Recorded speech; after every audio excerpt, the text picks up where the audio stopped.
Okay, so welcome to the Winners Only podcast. This podcast is based on health and fitness. We're going to be talking things fitness, all things business. As you know, Winners Only is a health community that provides coaching to people in the corporate space, as well as entrepreneurs and things like this. And I'm very, very excited and grateful to have the amazing Jeremy Agorom on here. Founder of Whitfield Wealth Management.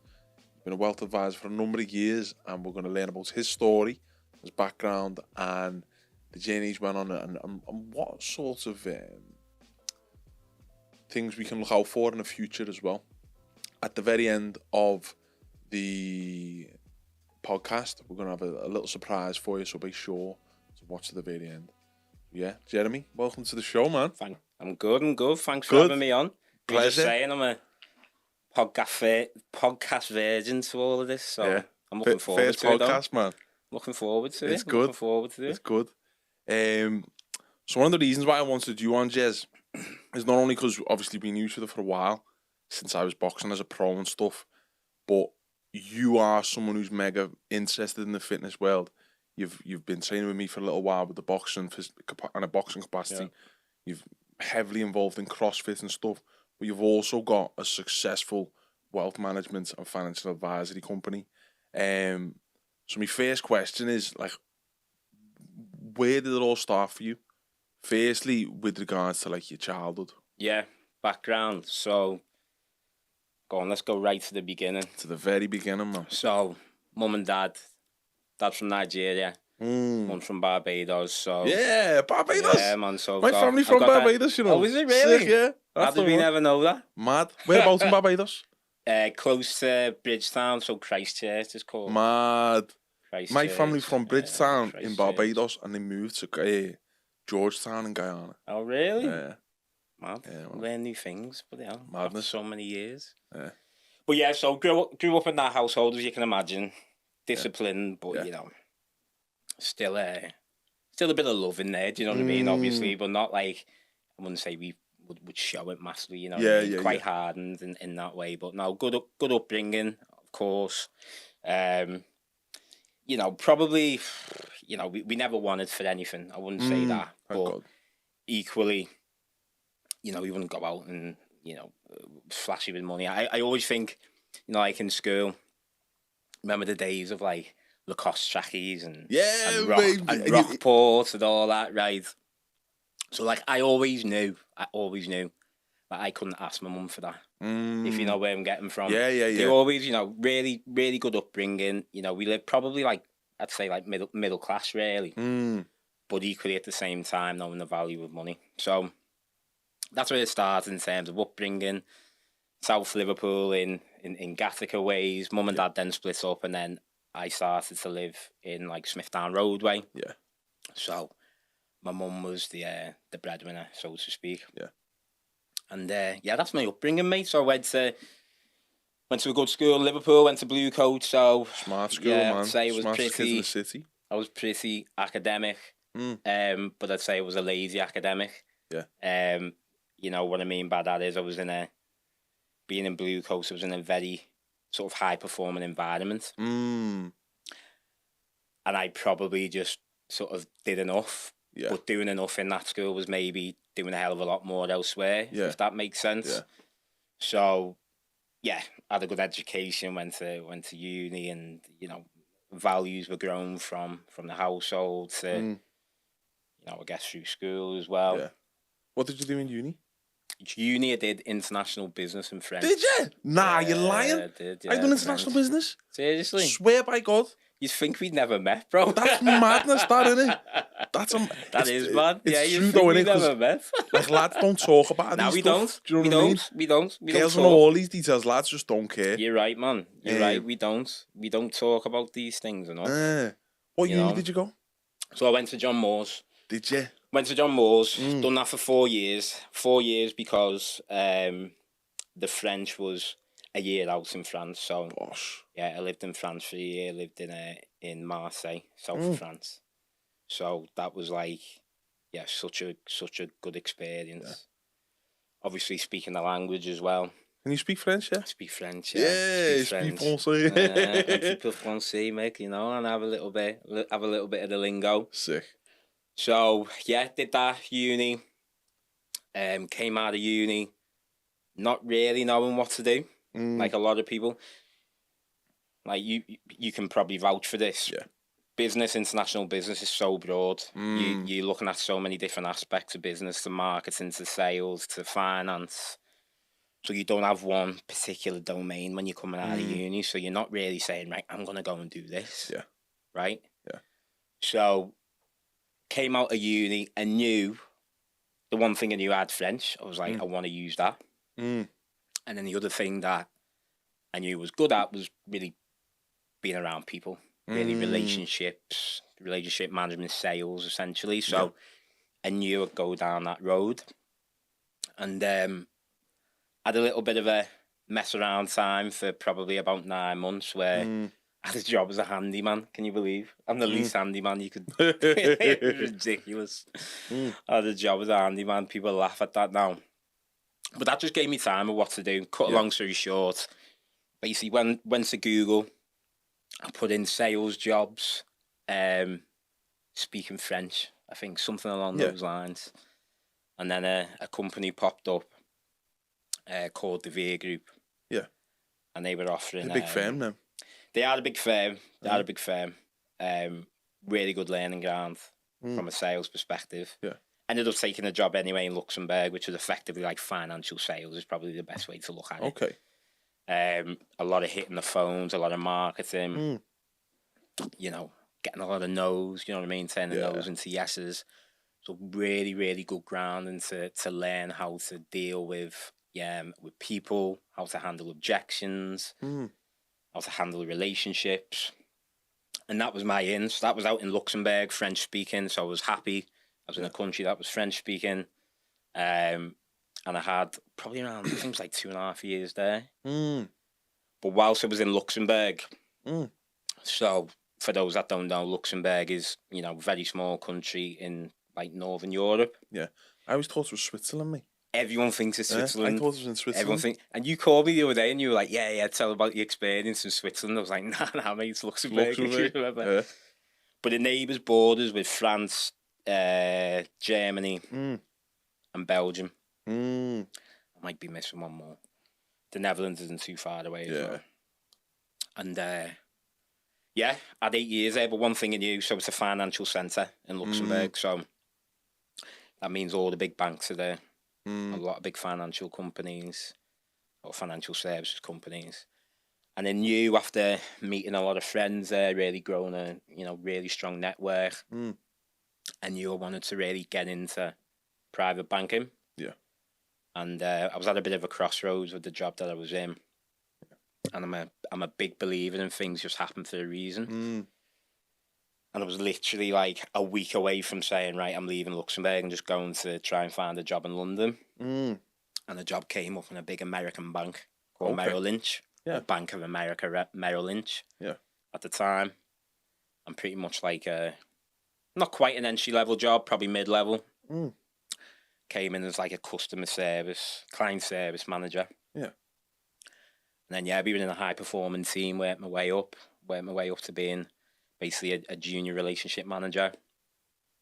And there you're doing a lot of trading, really deep into the market. Okay.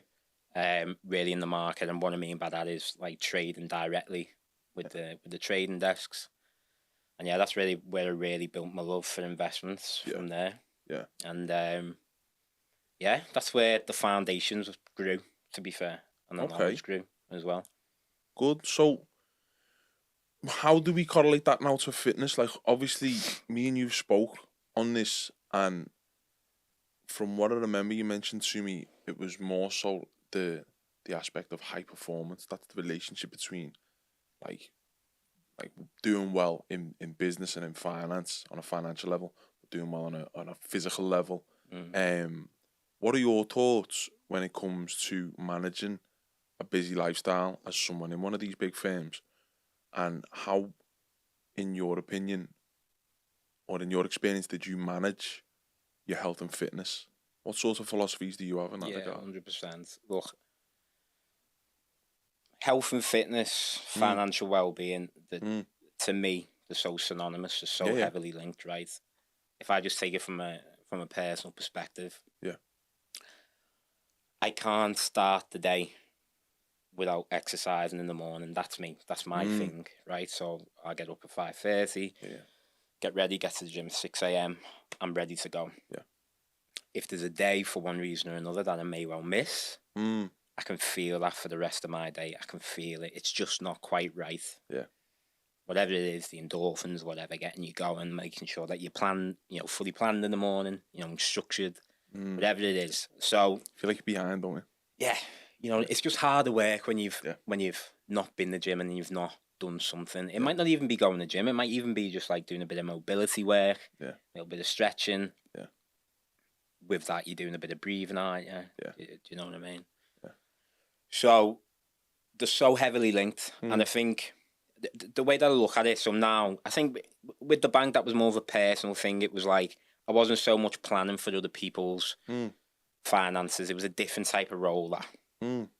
But I think now the link between, let's say you have a client, they come to you and they say, look, I want to have a plan to whatever, lose weight, build muscle mass, whatever it may well be. They got to follow that plan. They need structure. They got to follow that plan. If they negate from that plan, there will be a drop off for one reason or another. Yep. But even then, if they hit whatever goal that they've got, they still got to be a level of maintenance, right?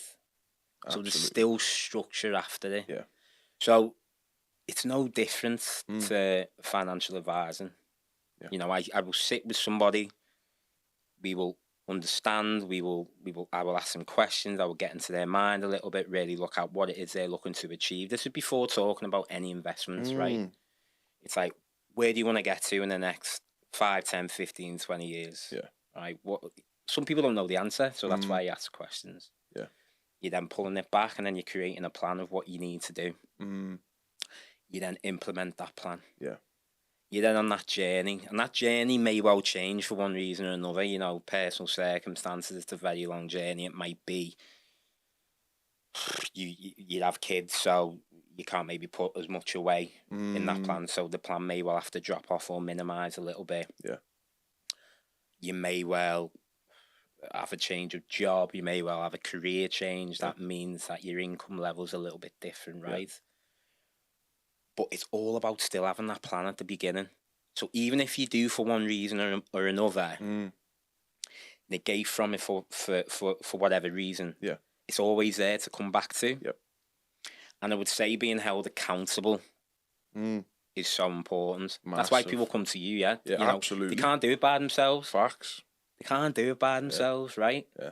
And it's like, it's no different why people come to me.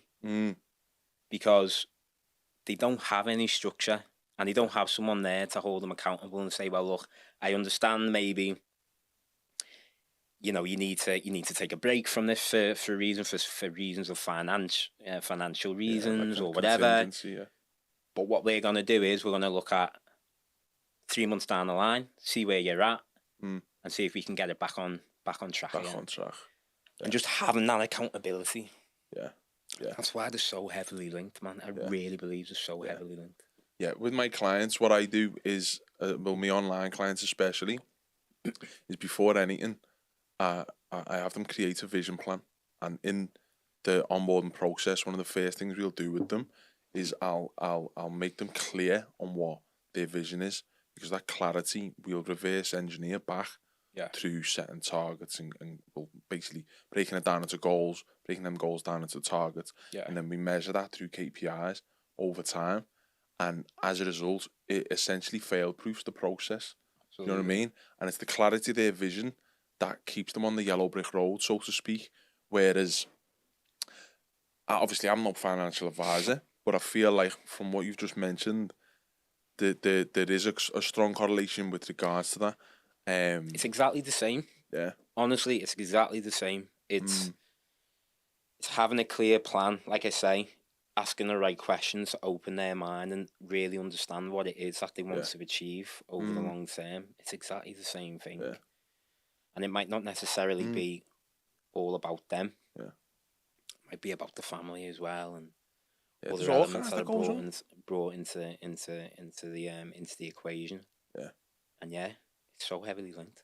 And I think with the clarity of your vision and your plan,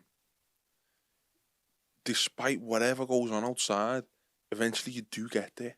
Yeah. You know, like I can remember having a client years ago, and some of the things that she went through were unprecedented. Like some of the toughest, I will not mention it on camera, real serious stuff. And over the 6 months, everything we'd set out to achieve, she achieved.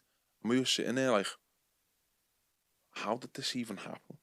We didn't even notice, because all we done was turn up, do the work, follow the plan. That was it. It's a compounding effect, isn't it? Exactly. It's a compounding effect. And a lot of the time, particularly at the beginning, so peel it back to yours. My plans for your clients, you're probably going to see the results. Well, you will see the results a lot quicker than the plans that I have, right? Mine are like over the course of like a lot of years. But that being said, there's still probably a period of time where they might think it's not like, no, it's not going anywhere.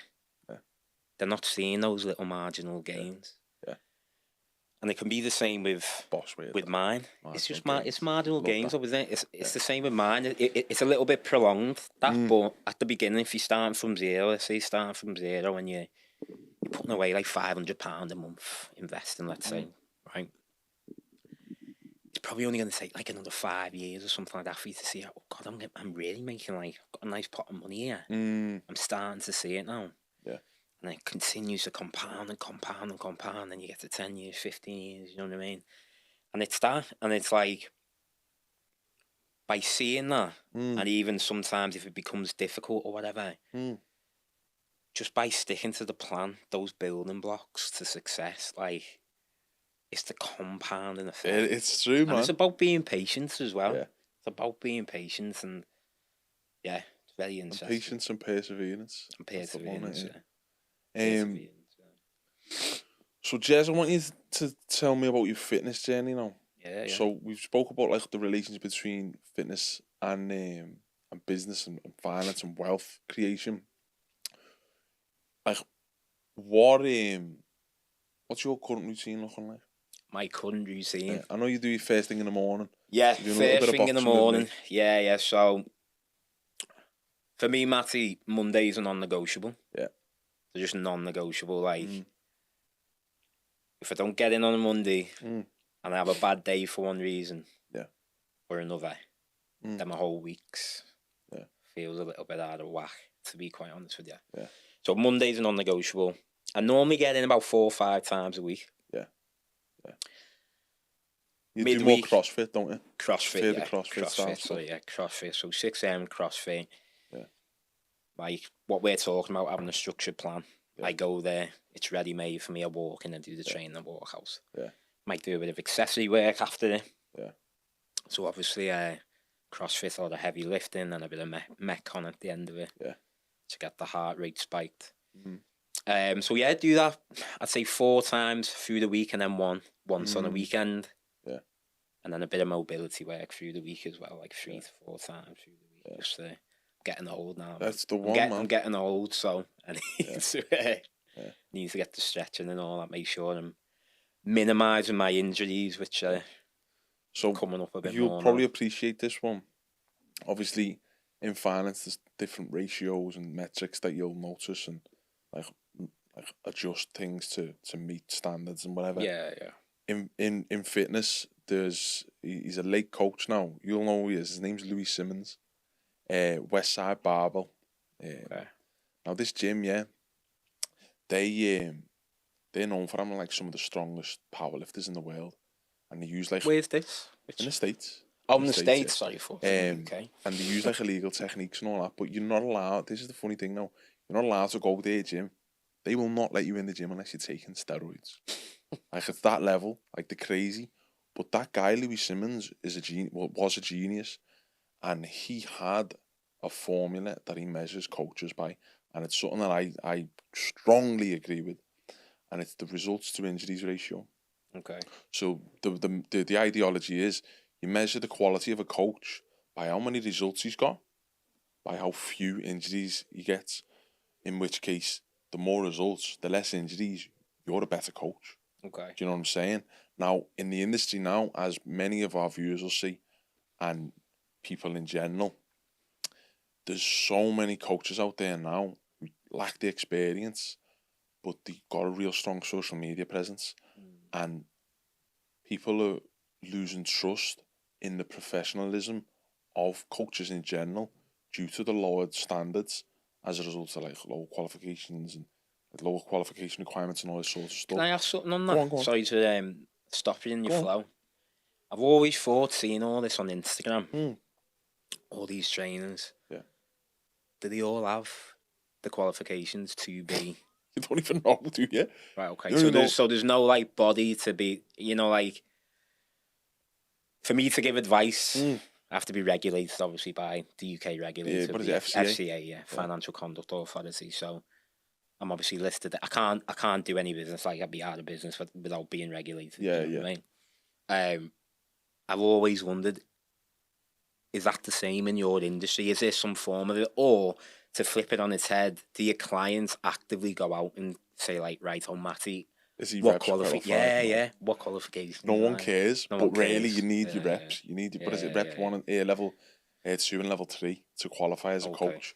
Okay. But here's the thing, the standard, it's called SIMSA now, I think, SIMSA.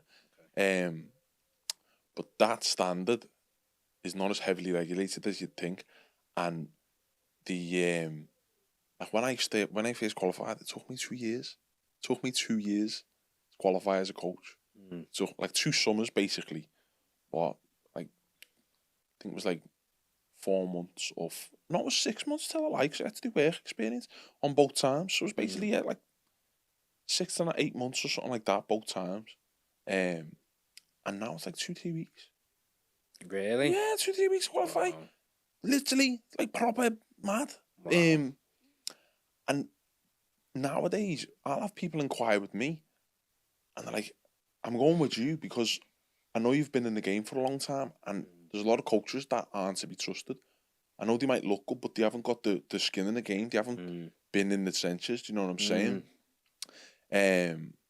Now, when it comes to mobility and different forms of training, referencing back to the results to injuries ratio, one of the main methodologies behind one of the optimal ways to train is to prioritize your mobility as well. Yeah. Do you know what I mean? And for a lot of people who neglect it, it's usually the ones who are either set in their ways or they lack the knowledge.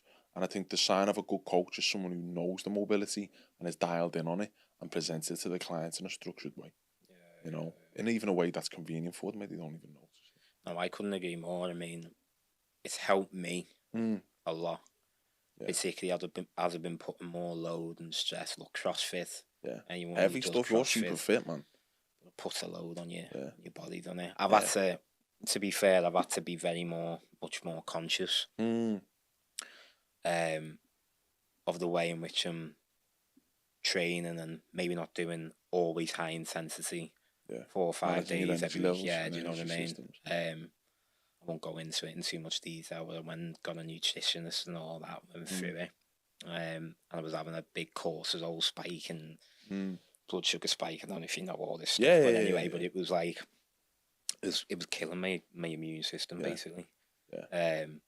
So yeah, for me, mobility is a big part, but I think a lot of the time it's because it's boring to do. You know what I mean? It could be, so I'm doing it for 20-25 minutes a day. So 25 minutes. Yeah. So you can put it in your workout, you know. You may CrossFit's a bit different, but like a lot of exercise selections I implement with my clients is they'll be utilized in a way or a sequence that basically acts in the same way mobility exercises do, but under a rate of resistance. So they're still getting a stimulus on the muscles, they're also mobilizing the joints. Oh, okay. Do you know what I mean? Yeah. But in terms of fatigue and like high cortisol as well, there'd be a few good options in terms of different management of like lifestyle choices, sleep and all that sort of stuff as well. Yeah. I feel like I'm on top of it now. Yeah, good. But yeah, getting older you'd have to be. But pulling it backward to what you were saying about what we were talking about, the level of qualifications like in your industry. It's crazy because it's the opposite. What's doing them, you know? Well, it's it's the opposite in my industry. It's the opposite. Super it's like strict, isn't it? It's really strict. It's getting harder and harder. I would say, to give financial advice on the back end. So what I mean by that is like what you need to do, just in terms of administration, which clients will never see, and you never talk about it. Why would you? But yeah, it's becoming so highly regulated, which is a good thing, and it's mainly down to the fact though that a lot of clients in the past have been burned by bad advice at the end of the day. Yeah. You know, and there was something called consumer duty that came in last year, and it was just really looking at the consumer, looking at the customer. How can we make it more robust for them to make sure they're getting the highest level of service possible, right? So it's all for the greater good. Don't get me wrong, but it's just interesting, you know. Clients or new clients of mine will go on my website and obviously see where I'm regulated and my experience. It's even more so, and I think where the world we're in now as well, for talking about if you want an access to financial advice, you know, I do want to comment on, there's a bit of a taboo thing that you need to have wealth to have a financial advisor. Okay. I literally had, it's probably one of my latest clients, to be honest with you. Yeah. And he said that, he was like, you know, I thought I needed to have, you know, hundreds of thousands of pounds to have a financial advisor. And I think there's a taboo thing about it. It's like, for anyone listening, like you can have a financial advisor. Don't get me wrong. There's some financial advisors who will be like, right, no, I only deal with a minimum of 250 grand investments or 100 grand, let's say. Yeah. Right? There are those who are out there, but there are also those financial advisors like myself who appreciate that it's hard to access financial advice today. It's not in your face. Right? It used to be many years ago, you could go into the bank and they give you financial advice. They don't do that now. Yeah. Let's say Barclays, for example. You know, at Barclays, it's, can't remember exactly, but I think you need to have a minimum of like 500,000, maybe $1 million to be like... To receive advice. To receive advice. Okay? So, as you can imagine, it's hard to access. And for a lot of people, they may be just accessing it from Instagram. So similar to your industry with all these people on Instagram and, you know, I'm the best fitness coach in the world, blah, blah, blah. But, you know, how do you really know that person? How can you really trust that person? How many followers you got? And that's what people, that's a metric people will look at, isn't it? That's a metric people will look at. So, and the issue that you've got now is, for a lot of people, it's Instagram is where they're getting the financial advice. And obviously it's not regulated financial advice. You may well be getting certain ideas to invest in certain stocks or whatever, and you can go and do that. Like, there's platforms, what we will call like DIY platforms, where you can just go and do it yourself. But the problem is unless you are doing a hell of a lot of research and a hell of a lot of monitoring thereafter, in terms of where you're investing your money in and what companies, etc., you got to be very careful, because it can fall by the wayside. You know, I mean, take what's happening now since the start of the, well, not really the start of the year, sorry, since like mid-February, since Trump and all these tariffs, tariff wars, trade wars, however you want to call it. If you weren't careful and you put all your money in all of the top 7 tech companies, the Magnificent 7, at this moment in time, you're massively down.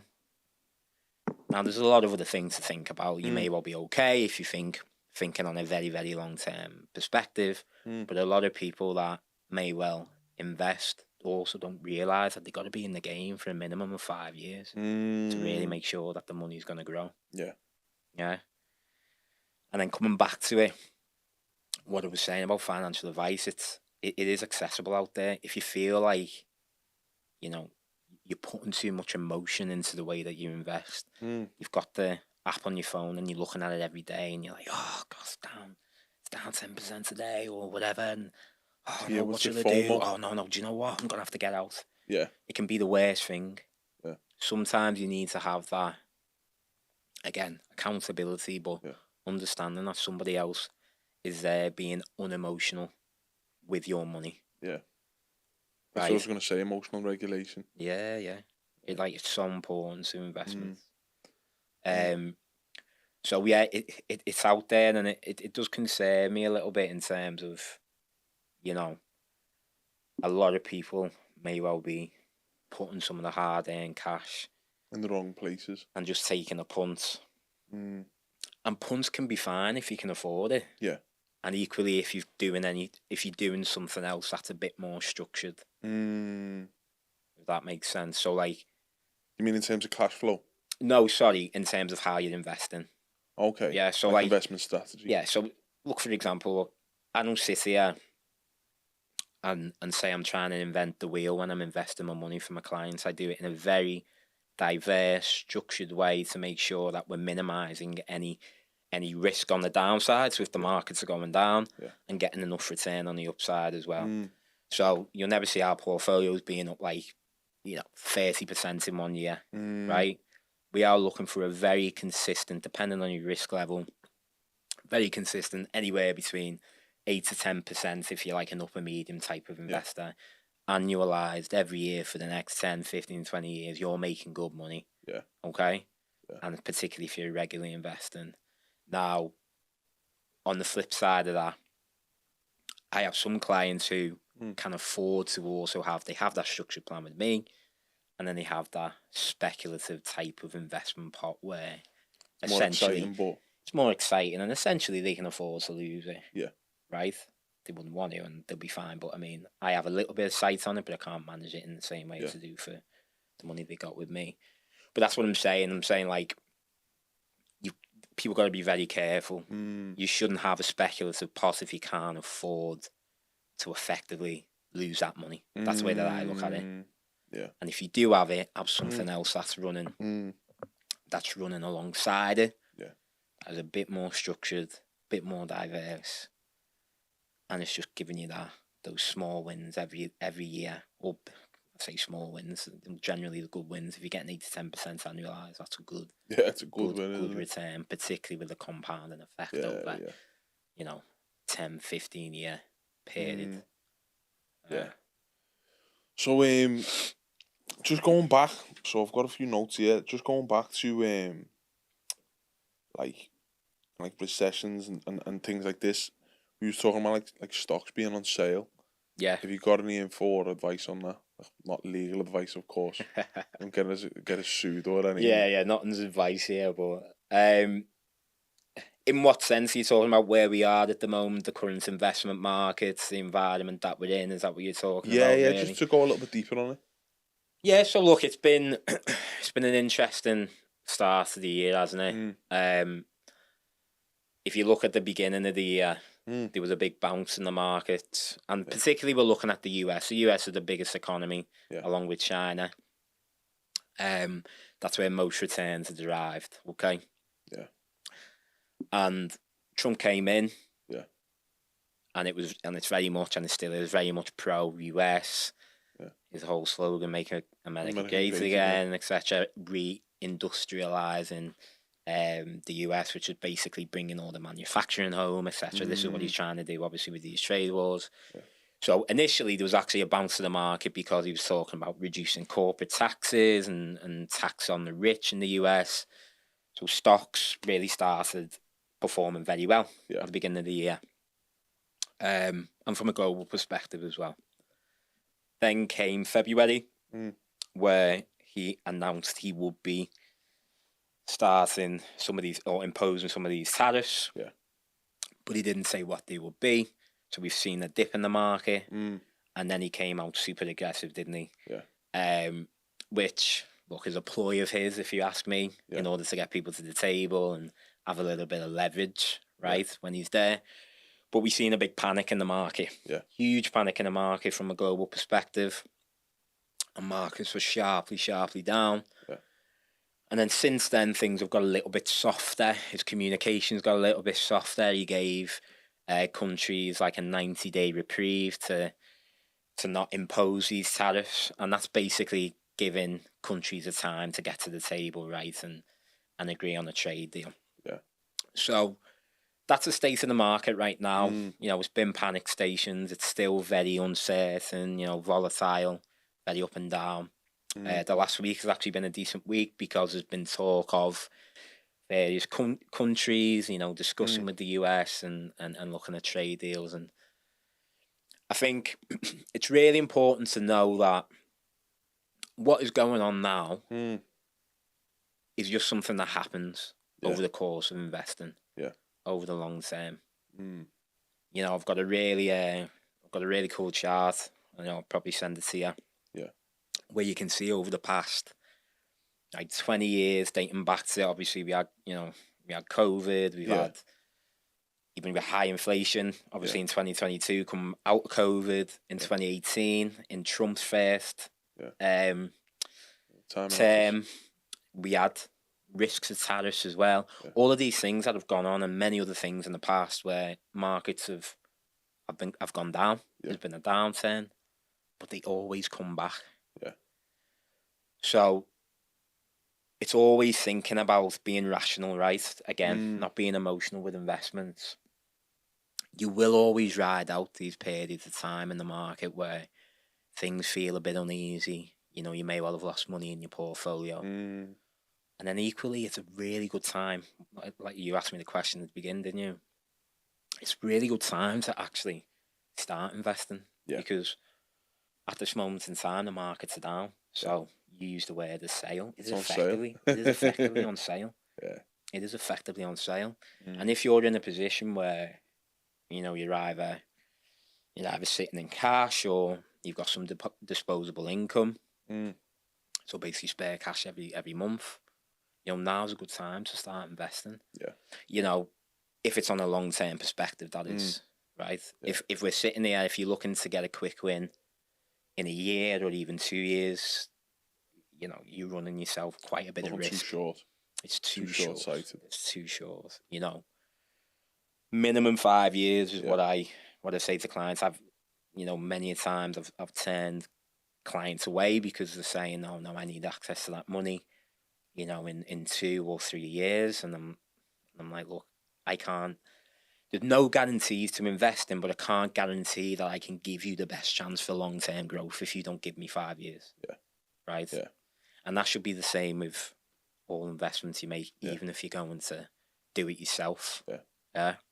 So, it's a tricky time in the market, but I think, it represents a lot of opportunity long-term. It really does. Yeah. Well, man. Do you know what's interesting? What I've found is, because Donald Trump, he recently tried to basically impose, the tariffs on Britain. And he was saying, we'll reduce them or drop them if you have some of our chlorinated chicken.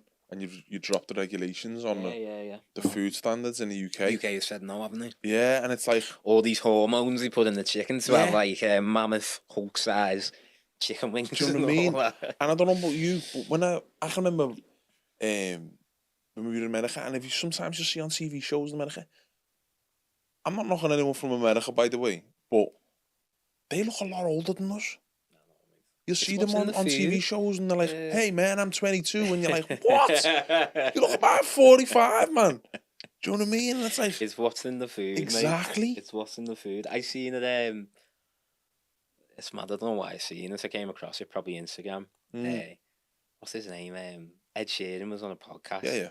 And he was saying he was going to America because the chicken wings are massive. Like, they're way bigger than the ones in the UK. KFC is the one in the States, I was thinking, no, it's because of that. Yeah. It's the hormones they put in the... I think is it the feed in the cattle and stuff like that, the livestock? I don't know the ins and outs of it. But, so what it is they've got an institution or an authority. It's called the Food and Drugs Administration. And they regulate the FDA. The food, the FDA, the food and the pharmaceutical industry. Yeah. And obviously I'm not making no outright claims or whatever, but there was a book that I referenced years ago, and it was basically written by someone who was involved in the FDA and was investing in high-level pharmaceutical like market research and things like this, and they invest billions, or they invest millions, and they invest millions or they invest billions and make trillions on the back of like profit. Oh, but what he said is there's lots of collusion between the food and drugs companies, because the foods will have certain standards that cause issues in the body, and then the drugs or the pharmaceutical relief, shall we say, cures the symptoms for it, but perpetuates another cycle, which they then profit from again and again and again and again. And then you end up with a sick society. And it's like, I wonder what's going to happen to Britain and the rest of the world if they're working on these food standards and people start to cave. You know what I mean? Like, what's going on to the health industry? I know for a fact. I'll say for a fact, I'm not in government, but from reading what I've read, that the UK have said no because their food standards are, very high. Yeah, and our ones are very low. Their ones are very low. I think the EU is the same as well. Yeah. So I can't foresee that happening, to be quite honest with you. But it is interesting what you mentioned there. Like, call me, not conspiracy theorist, but obviously I'm making a claim here. But like, what happened over the past couple of months in April now, with that sharp, decline in the markets. You can't tell me that Trump's friends and haven't made a good old bit of money off the back of that. Yeah, because they've got looser laws in terms of what stocks you can hold, what investments you can hold, and being in government in the US. Okay. Compared to the UK. So the UK, if you're in government, it's really strict. Like you can't invest. Like you literally can't really invest. To be honest with you, I turn mine off. My bad. That's a phone alarm. Oh, is it? It's a phone alarm, yeah. And look, it's you can go on Google and you can find it. Like there was a big Nancy Pelosi, a big US. She's in the US Senate. She was the head of the Senate a few years ago. Like she's worth something like 253 million, something like that. Like just from an investment portfolio. 250, 300 million. Yeah, something crazy like that. Wow. And it's like, obviously she. From the balance of politics and obviously she's got insider information in terms of certain regulations that are going to be passed and how that will affect certain companies and effectively their performance and stock price, etc. And it's the same as what's happened. Like, you can't tell me that Trump's aides don't know what's coming. They obviously know what's coming. Boom, panic. Let's pick up some of these investments at a cheaper level. But look, the way that I see it is,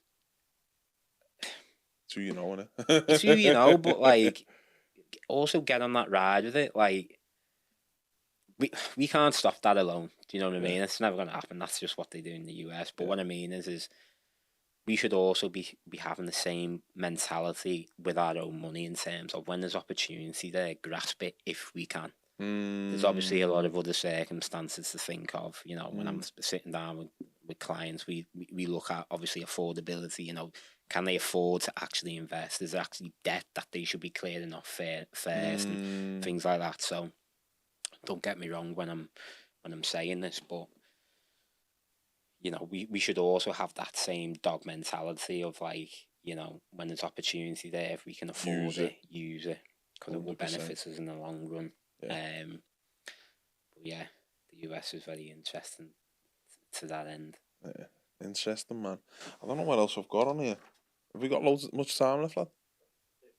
15 minutes, lovely. We'll have a bit more of a gap then. So what I want to ask you now is about your financial health checks. Okay. So what do they consist of, and what can people expect to learn about the financial health checks with regards to that? What are you willing to share? But because obviously giving too much away. So you mean what I do with my clients effectively? Is that what you mean? Just give them a little taste. Yeah, look, it's all about basically any new client. Let's just go through it, sort of, from the beginning. Yeah. Say I'm a new client. Yeah. So the first thing we got to do is we sit down. Obviously, we sit down together. I obviously introduce myself, which is obviously very important. My own credentials. Sorry. Yeah. Why I believe that I'm a good fit to potentially help you. Yeah. Okay, with the experience that I've got, which I mentioned at the beginning. It's then having the opportunity to, I don't like to be, let's just put some things down on a questionnaire. It's like having an open conversation. Yeah. It's getting into your mind and saying, right, okay, what are you doing right now? Where do you want to get to in the next, 10, 15 years? Yeah. We use the word retirement. Sometimes I try and refrain from using it, to be honest with you. And the reason is that we're living longer. Yeah. Do we all, actually fully stop working? Like, do we have a hard stop? Like, if you ask me, I'm not going to have a hard stop at the age of 65. It's all about getting to a point of financial freedom. Yeah. Yeah, that's what it is, to give you the choice to do what you want. When you want, where you want, where do you want? That's the one. Yeah, right. So it's getting to that point. So it's going through a process after obviously introducing our services, our proposition, how we invest, etc. Then starting to get some of the soft facts, just things like obviously what your income is, what your expenditure is, what your family situation is as well. Do you have any savings? Do you have any other investments? Do you have pensions already at the moment? Yeah. And understanding whether you've actually had that opportunity to review all of those different things that you've got in place, which are meant to be for your future. Do you have a mortgage as well, for example? Big one is, if you don't have your own property, that's normally people's first goal, to get the first property, right? So that can often, dare to say, get in the way in terms of doing anything else with regards to investing. Some people are lucky enough where they can do both. They can save for the house and they can also do investments as well. But it's really pulling all of that information together and being fully holistic in terms of, understanding your various investments, what your goals are, defining what your goals are, creating that plan. Yeah. And everyone's different. Of course. That's why I'm talking very high level, but really creating that plan and then looking at executing it. And that plan could be, okay, let's say if you have £1,000, of disposable cash every month, you've got £100,000 in the bank. If you got £100,000 in the bank, just sitting in a savings account. Don't get me wrong, you may well have been able to get around 5% the last few years, but as interest rates are going down, the value of your money will be going down as well. You've got inflation to think of. We went through 2022 of hyperinflation, so even though you were getting 5-6%, you were losing money because inflation was at one point like 10-12%. It was like crazy level, so you're actually effectively losing your money. So it's then looking at, right, okay, are you prepared to invest some of that over the longer term and look at getting better returns? And look, I can tell you that you will do better than money at the bank over the long term. That's pretty much sure of that. So it's looking at that, and then looking at if you've got that disposable income, right? Okay, looking at various structures that make sense to put that money into. I'll talk very sort of vanilla. You got your simple ISAs and pensions, which obviously make sense, but I work with some higher net worth individuals, and you're looking at other structures that gives them that tax relief to reduce their tax level. And then also you get into more complex areas like estate planning as well, so making sure that the estate is as IHT proof, so inheritance tax proof as possible, which the UK are at this government. This government are really coming down hard on that. Really? Yeah, they're really coming down hard on it. So give you a little nugget, in the next couple of years, pensions will come back into people's estates. Okay. So as it is today, pensions are outside of your estate. So what that basically means is if you die, there will be no potential 40% inheritance tax on your pensions if that happens today. There's no tax on your pensions. There's no tax on your pensions on your estate if you were to pass away. In 2 years, that's going to change.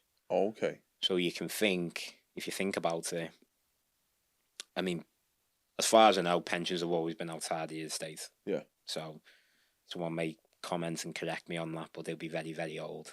That's how long they've been, they've been out of the estate.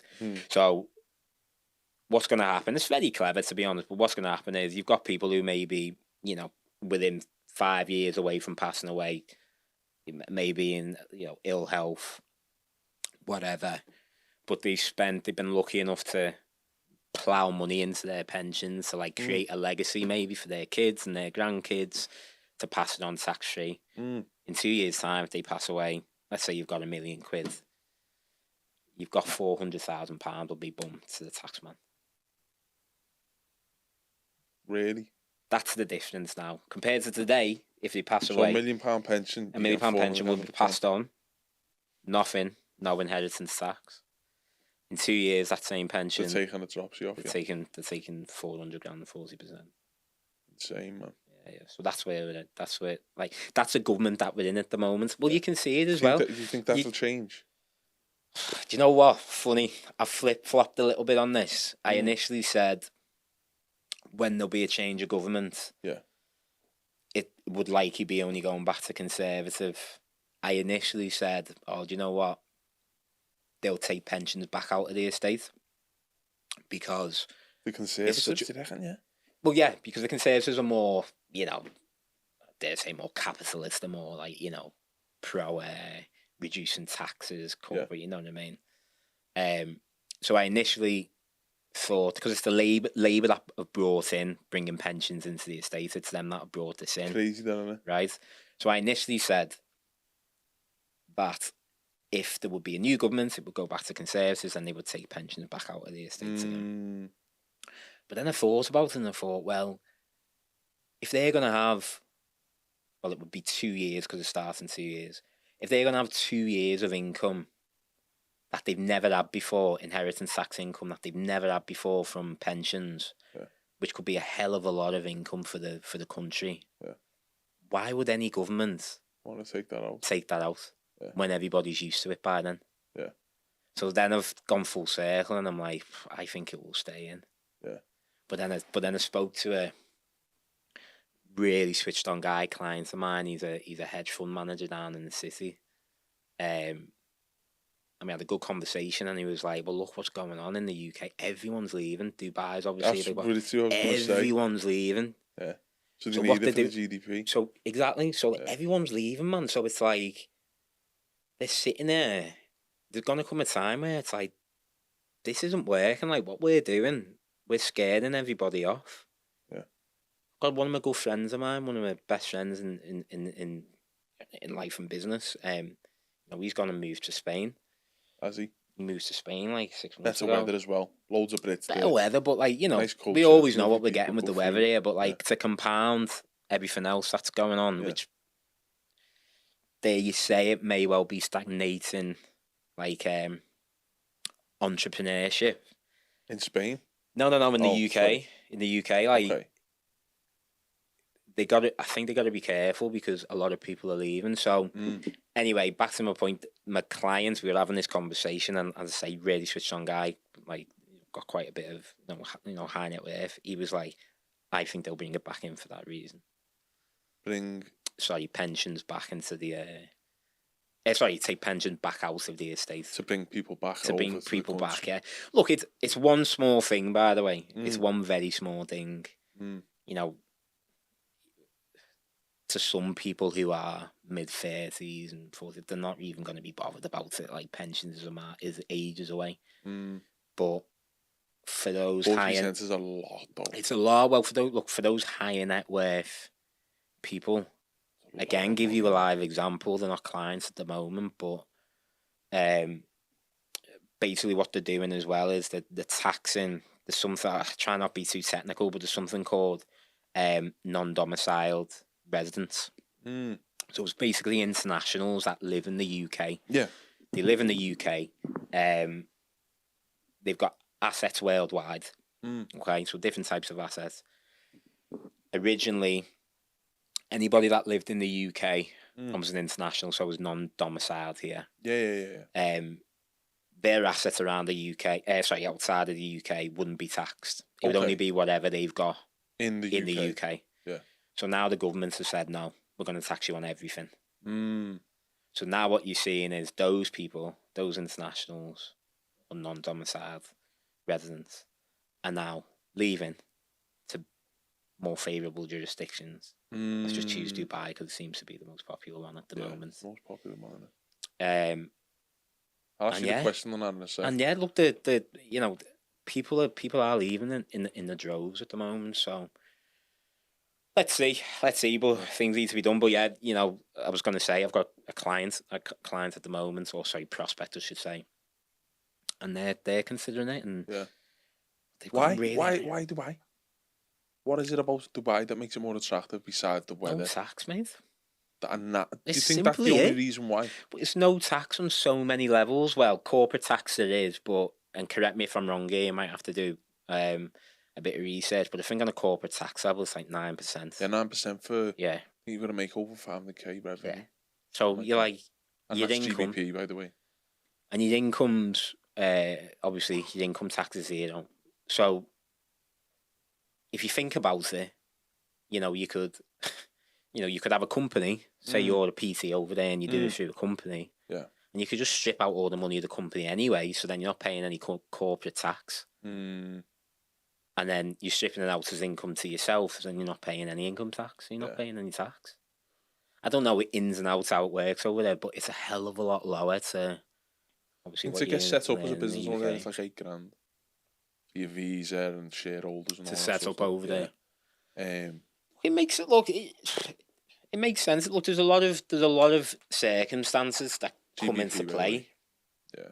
There's a lot of circumstances that come into play. Like, well, take me for an example. I've got a fairly established business now. I say fairly because I still like to say we're in a startup phase. We're like 5 years in now.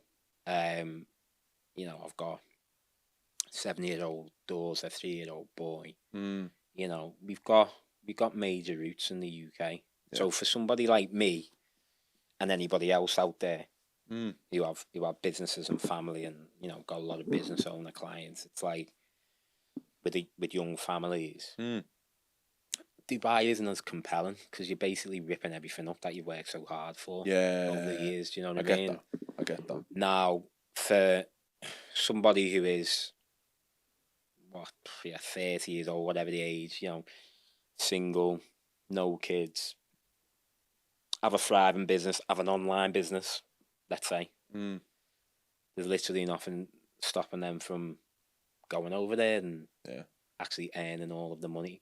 Taking home all of the money that they earn. Yeah. So I see the attraction massively. But then I also see the coming to a point where Dubai coming to its peak where do they get fed up of all the internationals coming in and things like that? Do you know what I mean? Yeah. Things like crime level that's been so low for many, many years, does that start creeping up? And has it been creeping up now? Yeah. From what I've heard, I don't know. I don't know, but that's a risk of more people coming in that are westernized, and that's a risk, right? That's culture, a risk. Really, isn't it? Yeah. That's what I mean. Bringing that Western culture over there to a culture that's been really strict over the years, and Islamic culture, isn't it? Yeah, and they've started to loosen things up a little bit. And I just wonder, does it get to a point where it reaches its ceiling? It's interesting. It's interesting to see. Yeah. And then does somewhere else become that new hotspot? Yeah. That new place to live tax free. So I want to ask you one last question. Two, actually. Go on. How do we make Britain great again? And the last one is, how can people get access to you? How can we make Britain great again? Go on. That's a big question, So you just mentioned about dropping taxes. Yeah, it's a big. It's true. Look, I've probably alluded to it a little bit. It's a very good question. It's one that I haven't really sat down and thought about a lot, if I'm being honest with you. And look, it's quite interesting. Like, I'm by no means a conservative, right? So let's just get this right. And I don't want to bring politics Scouts first. I know. I don't want to bring politics into this. I'm trying to be careful here, right? I've always been Labour. Parliamentary procedure. Look, I've been, been Labour all the way, but I've not even believed in Labour in a long time, right? Yeah. So I don't want to get into politics too much, so I'll leave it there. But what I'm basically saying is, I do believe to make this country better than where we are right now. Well, actually, let's come all the way back, right? All the way back. Brexit has hurt us. Ever since Brexit. Facts. Absolute bullseye. It's literally that, 100%. right? It's literally that. So there's actually something, again, seen an interview, Alan Sugar was on BBC, and he was like, he'd go begging to go back to the EU. Alan Sugar, he'd go on his hands and knees, right? So somebody that hardened, right, to say something like that, do you know what I mean? He's hard-faced. He's very hard-faced, and he was being honest, and he's got obviously a lot of businesses in the UK. Now, for me, look, that's been and done. So hindsight, we are where we are. I think really giving youth the best opportunity to grow businesses is the first thing that we need to be looking at. Okay. So whether that can be in some way keeping taxes lower for a certain age bracket, or for those that are starting business in the first, 5 years, maybe doing that in a lower tax-free band or something like that, something along those lines, something to keep, young business owners in the country and not flocking to Dubai. Right. Yeah. They need to look at it, because obviously I say the youth, but it is the youth.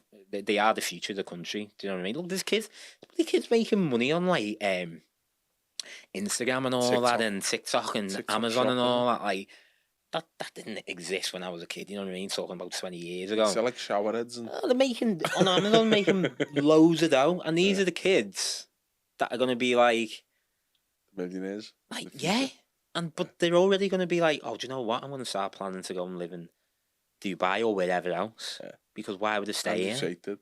What's that? Andrew Tate did. Yeah. Andrew Tate's on his jet ski or something, big cigar in his mouth. Well, this like, I want to be like that. Yeah, don't blame me. Like, the weather's good. Look, this is the thing that it's getting to the point, and the way how social media is and the algorithms and stuff like that, and that's only going to drive this rhetoric of the UK's crap. You know what I mean? It's a highlight reel, isn't it? Yeah, the UK's crap. Get me out of here when I make a certain amount of money. Got a business that's growing rather than keeping it here. I think we're really in danger of that. Look, how they go about doing it, I have no idea. But it does all come down to how much money is in people's pockets at the end of the day. And they've got to find a balance. And it's like, it's also not, the younger generation and those that are just starting businesses. Obviously, that's really, really important because it's the future. Yeah.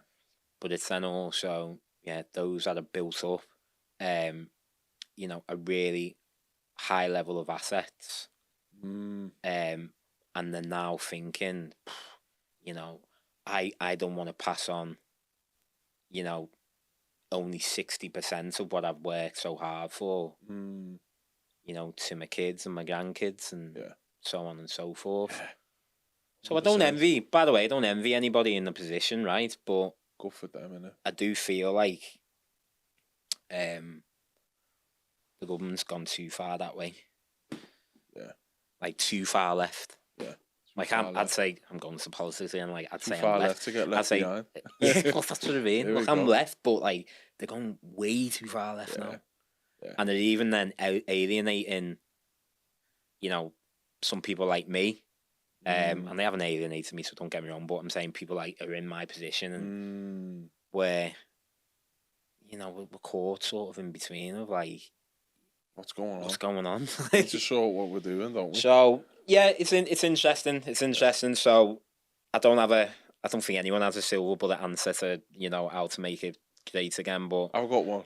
Go on. More sun, more gyms. That means you're saying you're going to Dubai. Yeah, That's I'm what off you're to saying. Dubai, man. You're planning to go to Dubai. I'm telling you. Yeah. Nah, it's a good. It's a really good question, mate. Yeah, it's an interesting It's a one, really man. good question. It's a really good question, but I mean, I don't feel like we're on the right tracks right now. Let's put it that way. Yeah. Hopefully it'll be fixed soon, man. Let's see. Let's So see. last one, Jez, where can people find you? Look, get me on my socials, LinkedIn, Instagram, over there. Instagram, LinkedIn.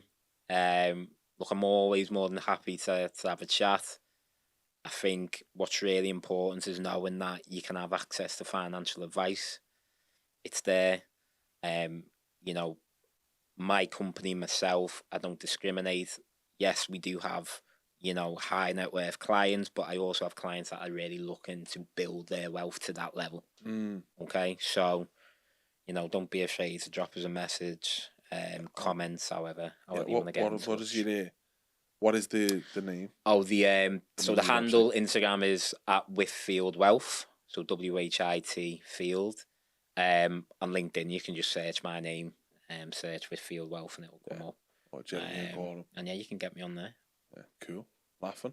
Well, guys, look, we're gonna wrap it up there. I hope you enjoyed episode 1. It was an absolute joy having you, Jez. Thanks for having me on. Do it again soon. Yeah, we'll do it again soon, man. And I'll keep you updated on the new episodes and new guests. But be sure to give us some feedback, and we'll enjoy that. One last thing. Oh my God, Jez. Go on. What can people do to access when they access you? What have they got access to? They got access to me in terms of financial advice. It's as simple as that. The financial health check. Oh, the financial health check. Yeah, so Jeremy is going to be That's all part of it. Financial health check just comes with a conversation. Yeah. So if you want to act if you do reach out to Jez, he's going to give you the financial health check, all free and there for you to benefit from. So yeah, be sure to get in touch with them, and thanks again for watching. See you soon. See you in a bit.